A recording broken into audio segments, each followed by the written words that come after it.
My name is Gia. I've been married to Josh for 3 years now. Even though we haven't had kids yet, we are happily sailing through our married life together. His family has a large number of close relatives, and they all get together over Christmas. I get roped in to entertain these guests.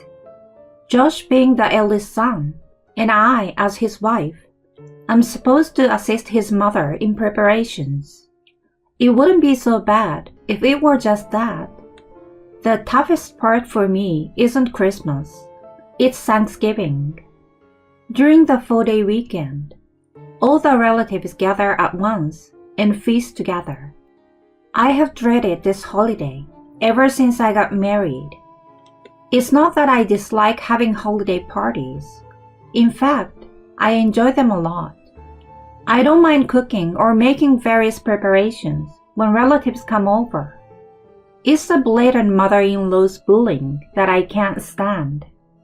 Right from the start, she viewed me as a woman who stole her precious son, an enemy.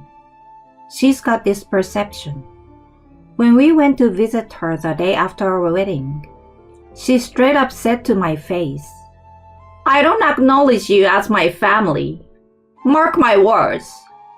Even I, someone who has thick skin, was stunned to say the least. I thought, wow, is she seriously that jealous of me? Since I understood I wasn't her cup of tea, I resolved to be as unobtrusive as possible. However, I remain an enemy no matter what I do to comply, and she's never pleased with me. When I follow her instructions in cooking, "It's tasteless. If you can't even cook, you don't deserve to be the wife of my son." When I hang the laundry, "You are doing it all wrong. Redo everything." When I clean the room, "There's still dust over there. What are you, blind?" Just like that, she criticizes every move I make. When I talk to Josh about it, he says, "Yeah, she's going a bit too far. Let me speak to her." He asked her to tone down her remarks about me, to which she weeps crocodile tears, saying, "I just want her to be a good wife." She tried to get his sympathy. I'm like, who would fall for fake tears like that? To my shock, Josh starts comforting her. "Mom, I'm sorry. I didn't mean to hurt you. I just want you guys to get along, you know." He nearly tears up himself. It's so pathetic that it makes me want to cry. When something like this happens, he calms up around her for a while. He even tells me, "Mom cares about you and is looking after you. Can't you meet her halfway?" It reaches a point where I can't take it anymore. I'm doing my absolute best, you know, but it seems no matter what I do, she isn't happy. So what can I do? I end up snapping at him, although it's not entirely his fault. He's been acting all nervous lately, trying to make things between Yolanda and me. That's been irritating me for some reason. When I raise my voice, he seems lost and just mutters, "Sorry." That's all he says. If he's sorry, he should do something about his mom. But it seems whenever she cries, he can't help but feel terrible. I get that he is kind, but he should have my back at all times. That's how I have been feeling all along. As my bad relationship with Yolanda continues, Thanksgiving arrives again. As usual, we were summoned to her place, and I'm getting ready with food and drinks for the impending crowd of relatives. Josh tries to help, but Yolanda holds him back, engaging him in a constant conversation to keep him from assisting me. Despite his troubled look, he can't ignore her and ends up chatting with her. After a while, The relatives start showing up one after another. I know most of their names, but there are a few unfamiliar faces. I signal Josh over and ask, "Who are they?" That's Mom's younger brother's family. Uncle Nick and Aunt Erin, and that's my cousin. It's my first time meeting them, so I introduce myself and start a brief chat. Uncle Nick is so friendly that I can't believe he's Yolanda's brother. Aunt Erin is a genuinely lovely person, and their daughter, who is a year younger than me, has this carefree vibe. "Oh, you're Gia, the wife of Josh, right? So happy to finally meet you." Alana, Josh's cousin, almost jumps on me to give me a big hug. There isn't anyone my age in the usual crowd, so meeting her is exciting for me. When Yolanda sees me cheerfully chatting with Alana, she walks over and whispers, "What all this chit-chat? Get back to your work." She hisses into my ear in a low voice.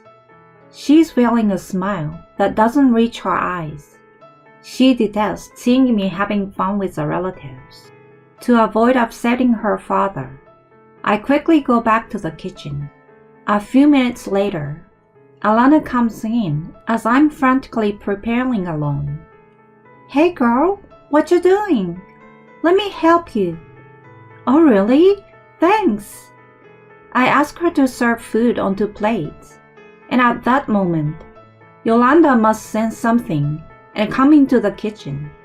She shoots me a nasty look, then immediately switches to a smile and turns toward Alana. "Don't worry, Alana. This is something Gia said she wants to do. Hey, could you pour drinks for everyone instead?" Alana gives me a worried look, but dealing with Yolanda's mood swing is more of a hassle, so I say, "Yeah, I'm good here. So can you handle that for me?" Then she follows Yolanda out of the kitchen. Yolanda comes right back, looking like a devil. "Don't make others do your work, you useless thing. Next time you pull something like this, I won't let you get away with it easily." I simply apologize and continue with preparations in silence. Alana checks on me occasionally, but thinking it will be a hassle if Yolanda catches me again, I force a smile and tell her everything is okay. After a while, the food is finally ready, and I start serving the relatives seated around the big table. Yolanda doesn't lift a finger to help, and when Alana and Aunt Erin try to assist, she said, "She wants to do it herself, so let her. Just watch over her." She comes up with a convenient lie and is adamantly unwilling to let me receive any help. I feel Alana's concerned glances, but I pretend not to notice and continue serving the food. Of course, Josh doesn't even try to intervene, being afraid to upsetting his mom, and quietly sits in his seat. Will this keep happening forever? I suddenly feel everything turning bleak.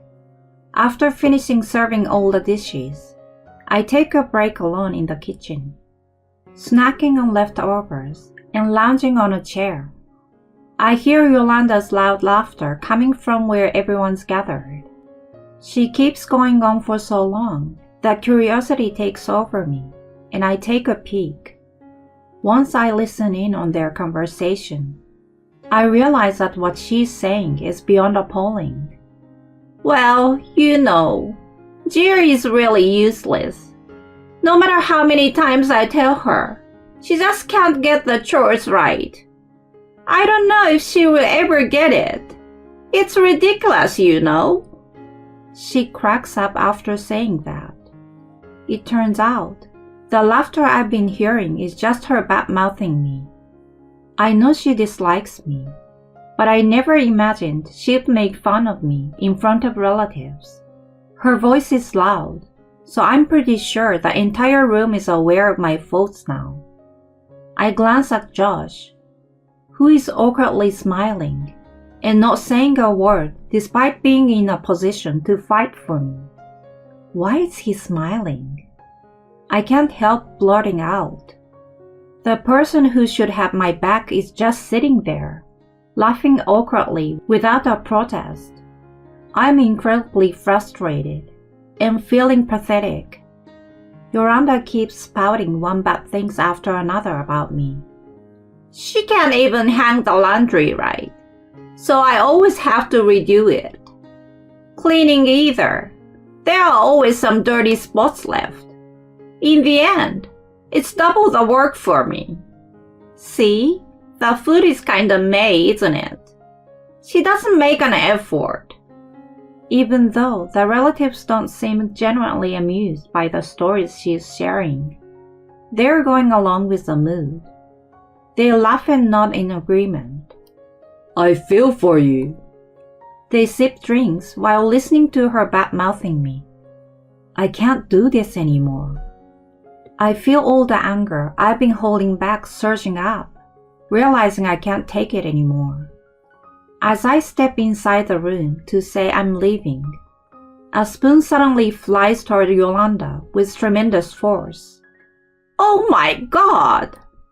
She barely dodges it, but it flies right past her head at incredible speed. She can't seem to grasp the situation, and everyone else freezes too. I'm also confused as to who threw the spoon. Then, someone speaks up. You have been spouting nonsense all this time. Who are you to speak like that? I turn towards the boys. Alana. She still hasn't noticed me standing by the door. She glares at Yolanda and says, Do you even realize how much burden you're putting on Gia? Making dishes for this many people all by herself is insane. You don't even let me help her and say she wants to do it alone. I knew something was off from the start. Yolanda is clearly panicking and blurts out, It's true. She always does things on her own. Alana finally notices me in the room and asks, Is that true, Gia? Well, even though I was seething with anger moments ago, I can't find the right words to say in front of everyone. Seeing me struggle, she encourages me. It's okay, Gia. Tell us the truth. I try hard to hold back my tears as I look straight at her. I never said such things. Yolanda always nitpicks everything I do and verbally abuses me. Hearing that, she stands up, fuming. Don't you dare lie! You're basically a useless woman who can't do any housework in the first place. Alana grabs a wine glass and throws a drink at her face this time. What the? Drenched in wine, she doesn't immediately grasp what has happened. She's completely stunned and frozen in time. Alana opens her mouth again and says firmly, Seriously, get real. Can you even handle preparing all the food for everyone by yourself? Can you even cook dishes this good? Despite Yolanda constantly picking on me, she isn't particularly skilled in household chores herself. If she claims she can, Alana might immediately retort with, Then do it now. She must sense it too, so she keeps her mouth shut. Then Alana looks around and says to everyone, And you people, just fake smiling and listening. Shame on you. You are all a disgrace as human beings. Having rotten people like this as relatives is embarrassing. Even if they didn't truly agree with Yolanda, they were indeed going along with her. Everyone is quiet and looking down, seemingly feeling guilty. Alana looks around the table and says, You all are supposed to be mature adults, but you can't even say sorry. How pathetic! She lets out an exaggerated sigh and starts walking straight toward Josh. She then grabs a wine bottle nearby and pours it upside down over his head. Looking confused, he's at a loss for words. How about that? Feeling refreshed now? Just so you know, you're the worst. Despite your wife always going through this, how can you just sit there like it doesn't concern you? Are you a statue or something? Should I toss you out like bulky garbage? Scolded by his younger cousin, he's thrown off balance. Well, I've tried telling my mom a few times. He tries to justify himself. If nothing changed in the end, it's pointless, isn't it? You can't even understand something as basic as that? You're failing as a husband. I feel so bad for Gia. She's way too good for Aunt Yolanda and you. She brings a hammer down on his head. Suddenly, he stands up and walks toward me. He then immediately starts apologizing. I'm really sorry, honey. Stunned by his unexpected action, all I managed to say is, It's okay, don't worry. Alana comes over to me and grabs my arm. Come on, Gia, let's go grab something good to eat. So she takes me in her car to an Italian restaurant she likes. We talk about a lot of things, and I feel completely refreshed. Afterward, Yolanda and Josh apologized to me, and Alana gave them a stern scolding to ensure it wouldn't happen again. After the embarrassment in front of our relatives, I bet Yolanda won't pick on me anymore. Josh promised he wouldn't overlook it again, so this time, I will let it slide. If something like that even happens again in the future, well then, because of the incident, Alana and I are close friends now. We vent on each other and enjoy going out and shopping together. I'm truly grateful to her. My current position and environment is all thanks to her, you know. Since that incident, Yolanda stopped giving me a hard time and even started helping with cooking. I've reduced my visit to her place and kept a balanced relationship. I hope we can maintain this moderate distance and continue our good relationship for a long time.